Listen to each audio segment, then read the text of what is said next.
Hey, so today I want to talk about panic attacks, what they actually feel like, and how you can work through them when they happen.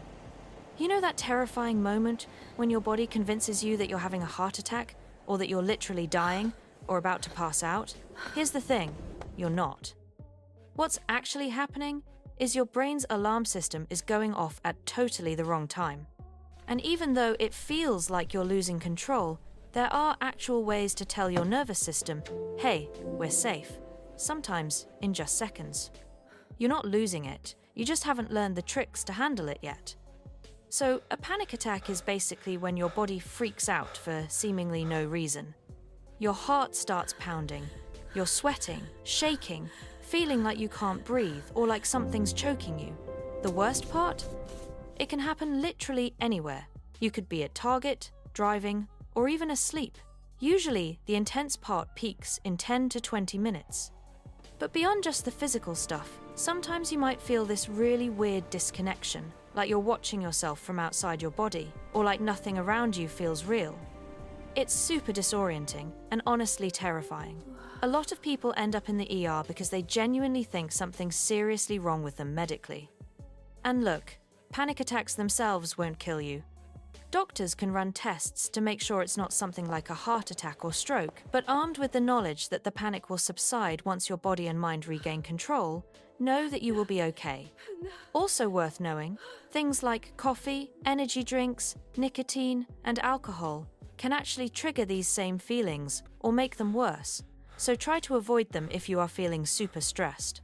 Most people might have one panic attack at some point and never have another one, but it becomes a bigger problem when they keep happening and you start living in fear of the next one. If you've been spending a month or more constantly worried about having another attack, that's when it might become a panic disorder. That fear of being afraid thing, that's what really gets you stuck.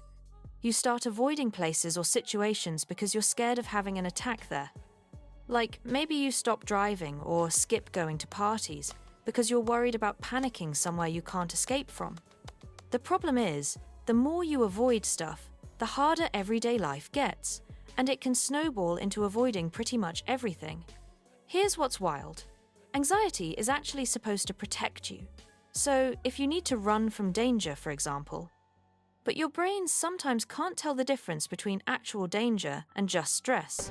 It's treating your exam stress or social anxiety like you're being chased by a bear. So how do you break out of this? The key is learning to stay calm and curious when panic hits, instead of spiraling. One thing that really helps is the 5, 4, 3, 2, 1 grounding technique. Try looking around and naming 5 things you can see, 4 things you can physically touch, 3 things you hear, 2 things you can smell, and 1 thing you can taste. It brings you back to the present moment.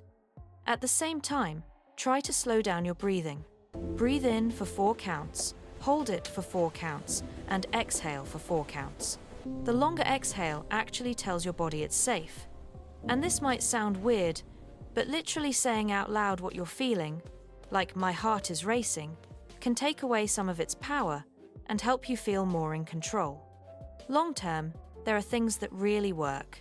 Therapy, especially CBT, can help you track your attacks, challenge those I'm dying thoughts, and gradually face the situations you've been avoiding. Sometimes medication can help too, if that's something you and a doctor decide makes sense for you. Getting help isn't a weakness, it's actually the strongest thing you can do. You're not alone in this, and you're definitely not powerless against what your brain is doing.